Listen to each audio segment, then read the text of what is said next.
여러분 안녕하십니까, 최석태입니다. 여러분, 지금 대한민국 경제, 우리 경제 깊은 수렁에 빠져 있습니다. 침체 늪에서 헤어나오질 못하고 있습니다. 아시는 것처럼 대한민국 올해 1분기 경제 성장률이 어땠습니까? 마이너스 0.3%를 기록했습니다. 마이너스 성장을 한 것입니다. 오히려 거꾸로 한 것입니다. 그런데 세계 경제는 지금 어떤 상황입니까? 미국, 일본, 심지어 타이완도 계속해서 좋은 성과를 내고 있습니다. 우리나라만 유독 이렇게 어려운 상태입니다. 그리고 또 지난 4월 실업자 수가 얼마나 됐습니까? 124만 5천 명에 이르렀다고 합니다. 실업률이 4.4%. 이는 IMF 관리 체제 이후 19년 사이 가장 최대 규모의 실업률이라는 것입니다. 우리 경제가 왜 이토록 수렁에 빠졌을까요? 여러분 잘 아시지 않습니까? 문재인 정부 출범 이후 소득 주도 성장 산업, 간추려서 줄임말로 소주성 정책, 이것이 정말 엉터리 정책이라는 것이 많은 경제 전문가들이 지적하고 있습니다. 그런데도 계속 이 정책을 밀어붙이겠다는 것 아닙니까? 지금 이 정책을 편 장하성 전 정책실장은 어디가 있습니까? 중국 대사로 가 있지 않습니까? 정책을 잘못해서 비난을 받는 사람도 문재인 정부에서는 모두 관대하게 그렇게 처리합니다. 오히려 영전을 시키고 있습니다. 중국 대사에서 떵떵거리고 있습니다. 이런 상황입니다. 그리고 또 아시는 것처럼 문재인 정부 들어 2년 새 최저임금을 30% 가까이 올렸습니다. 그래서 2015년 5,580원에 불과하던 최저임금이 지금은 8,350원으로 껑충 뛰어올랐습니다. 그런데 실제 이것도 주휴수당까지 합하면 시간당 10,000원이 넘는 수준이라고 합니다. 이 같은 높은 최저임금 수준은 미국과 일본을 비교해봐도 적지 않은 수준입니다. 미국과 일본은 각 지역별로 최저임금이 책정되어 있습니다. 그런데 우리나라는 전국적으로 통일이 되어 있지 않습니까? 이 최저임금 수준이 미국이나 일본의 어느 주나 어느 지역보다 적지 않다. 오히려 높은 수준이다. 이렇게 많은 경제 전문가들이 지적하고 있습니다. 여러분, 자유민주주의, 자유경제 체제란 것이 이렇습니다. 수요, 공급이 딱 맞아지는 곳에 가격이 결정되는 것입니다. 그런데 지금 노동이라든지 여러 상황에 있어서 수요 공급이 왜곡이 되고 있는 것입니다. 왜 왜곡이 되고 있는가? 바로 정부가 아주 꽉 잡고 어떤 부분에 대해서는 꽉 잡고 이것을 통제를 하기 때문입니다. 그래서 지금 우리나라는 수요와 공급이 왜곡이 되어 있는 것입니다. 그래서 가격 결정도 상당히 문제가 많은 것입니다. 그런 갭 때문에 현재 우리 경제가 어려운 그런 상태입니다. 그리고 여러분 또 한 가지 우리가 간과해서 안 될 일은 우리 노동부의 상당 주축을 이루는 민주노총의 전투력은 가히 세계 최고입니다. 민주노총은 얼마나 강하게 대시를 합니까? 경찰이 제대로 막지를 못합니다. 경찰이 오히려 두려워할 정도입니다. 그래서 경찰에서 만일 격렬한 시위를 벌이는 민주노총 조합원을 근거하더라도 또 어떻게 된 판인지 모두 또 풀어주라는 상부의 지시가 있습니다. 이번에 현대중공업과 대우조선해양 이 근로자들이 현대 앞에서 집회를 벌였습니다. 경찰이 완전 엉망이 됐습니다. 경찰 치아가 부러지고 또 상처가 나고 이런 상태였습니다. 그런데 초장에 모두 잡았다가 석방을 시켰습니다. 이에 대해서 많은 곳에서 이럴 수 있느냐 이렇게 하니까 겨우 한 명만 지금 구속영장을 청구한 그런 상태가 되고 있습니다. 경찰이 말입니다. 지금은 집회를 맡고 있는 경찰이 항상 나가면 참을인을 세 차례 외운다고 합니다. 참자. 그래서 인내경찰, 그리고 지폐를 만든 경찰의 몸에는 호랑이 연고를 늘상 가지고 다닌다고 합니다. 호랑이 연고 외에는 또 물파스. 그러니까 상처가 나면 호랑이 연고를 바르고 또 물파스를 뿌리고 이렇게 해서 경찰이 거의 건덕건덕 맡고 있는 그런 상황입니다. 여러분 또 민주노총 산하 언노련, 언론 노조가 얼마나 또 힘이 셉니까? 모든 우리나라 지금 언론은 거의 언론 노조에서 장악을 하고 있습니다. KBS, MBC 이것은 노영방송이라고 할 정도로 지금 언론 노조가 장악을 하고 있습니다. 그러니 민주노총에서 나쁜 일을 벌이더라도 이것이 제대로 언론에 보도가 되지 않고 있습니다. 그래서 혹시 아는 분들은 유튜브라든지 일부 종편이라든지 이런 매체를 통해서 겨우 알 수 있을 그런 정도입니다. 지난번 민주노총 국회에서도 난리를 펴지 않았습니까? 또 이번에도 또 난리를 폈습니다. 그런데 그 사항을 제대로 아는 분들이 과연 얼마나 되겠습니까? 정말 딱한 그런 사항이 아닐 수 없습니다. 그리고 말입니다. 최근에 여러 가지 또 관련 법들이 문제가 많습니다.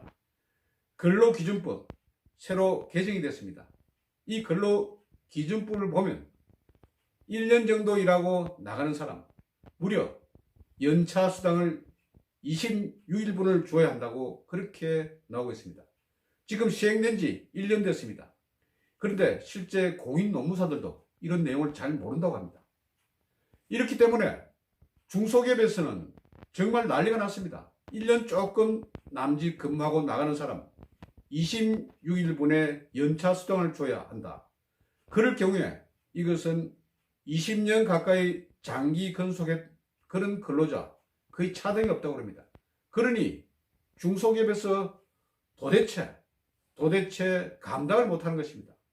근로기준법도 상당히 문제입니다. 그리고 최근에 또 정부에서 ILO 이것은 국제노동기구입니다.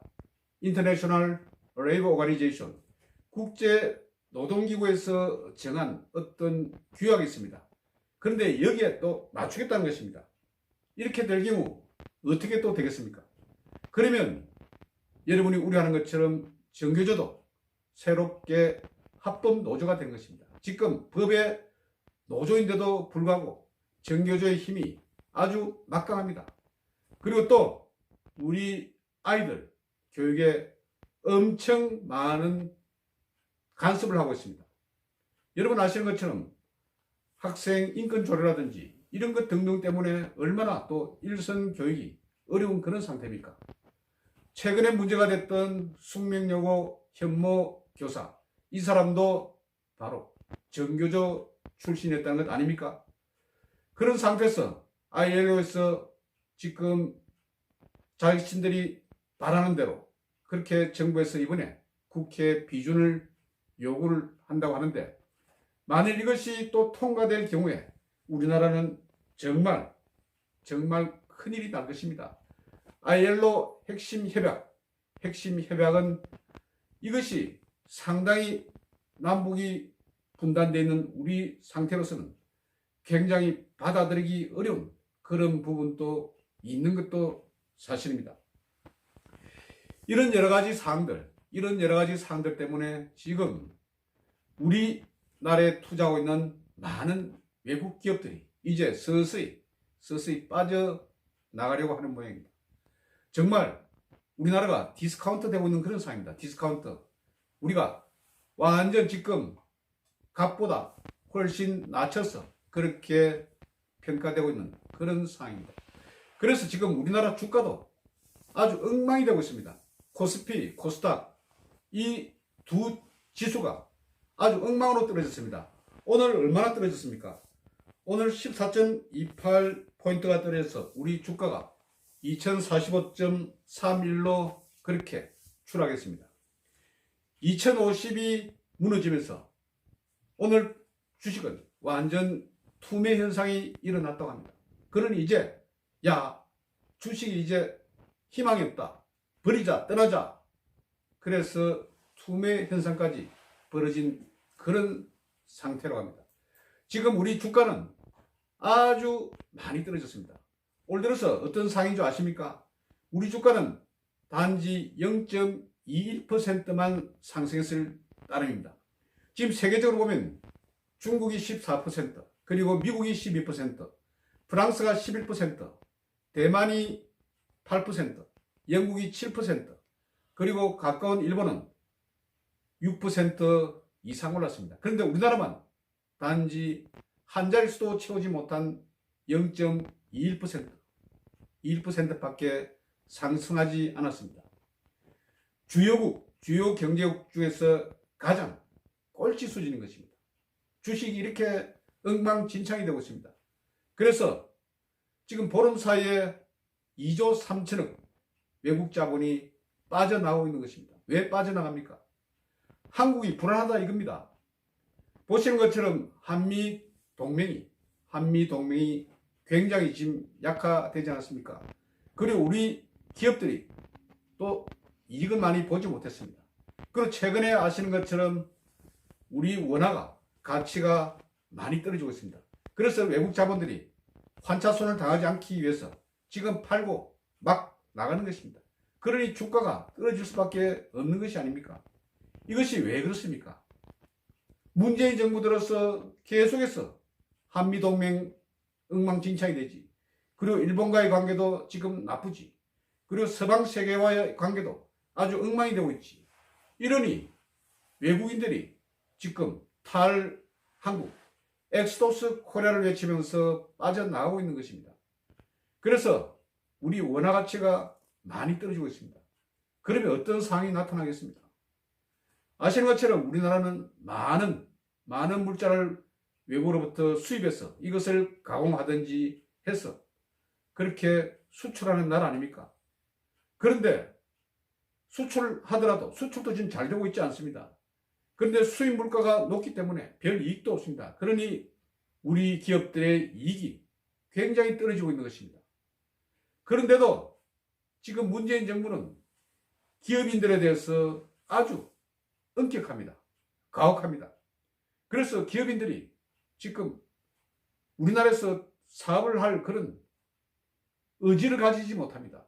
힘을 가지지 못합니다. 지금 삐딱하면 검찰, 경찰을 통해서 마구 때려잡습니다. 그렇지 않습니까?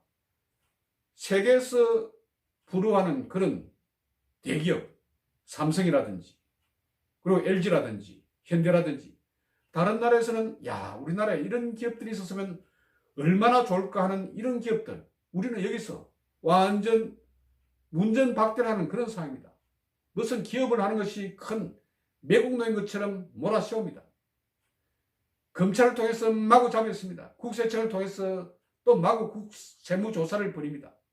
여러분, 지난번 대한항공 조양호 회장 얼마나 많은 압수수색을 당했습니까? 얼마나 많이 또 검찰 포트라인에 섰습니까? 망신을 당했습니다. 그래서 자기 모멸감에 의해서 그렇게 돌아가신지도 모릅니다. 이런 상황입니다. 이렇게 기업을 제대로 활동하지 못하게 만드는 나라, 우리나라 아닙니까? 그러니 경제지표가 좋아질 리가 없지 않습니까? 지금 망하는 것이 눈에 보이지 않습니까? 그런데도 계속해서 북한 바라기만 하고 있는 그런 상황입니다. 북한에 뭘 도와주지 않으면 마치 큰일이 나는 것처럼. 그리고 민주당의 한 당직자는 뭐라고 그랬습니까? 지금 우리나라에서 쌀을 북한에 줘야 하는데 오히려 쌀을 줘서 이것에 드는 보관료를 줄여야 한다. 이렇게 이야기를 하고 있습니다. 이렇게 엉터리 같은 그런 궤변을 말하는 사람이 지금 정부 여당의 바로 주요 당직자인 것입니다. 정말 한심하지 않을 수 없습니다. 정부가 이렇게 하니 경제가 엉망이고 경제가 엉망이니 우리 국민들이 지금 못 산다 이렇게 난리를 펴지 않았습니까? 최근에 바로 의정부에서 일가족이 빚을 참지 못해서 일가족 3명이 스스로 목숨을 끊었습니다. 그리고 남은 15살 중학생 막내 아들은 과연 어떻게 될 것인지 생각만 해도 끔찍한 그런 일이 벌어지고 있습니다. 지금 우리나라가 정말 풍전등하에 위기에 빠져들고 있습니다. 여러분 그것이 느껴지지 않습니까? 그런데 문재인 정부는 도대체 왜 이러는 것입니까? 나라에 무슨 원수가 진 것입니까? 아니면 우리 국민들을 모두 몽땅 어떻게 하려는 것입니까? 정말 대여각성을 하십시오. 기가 차서 제가 말이 나오질 않습니다. 오늘은 최근에 어려운 우리 경제, 이것을 그대로 못 본 채 하고 있는 문재인 정부의 그런 모습을 한번 점검해 봤습니다. 여러분들 경청해 주셔서 대단히 감사합니다.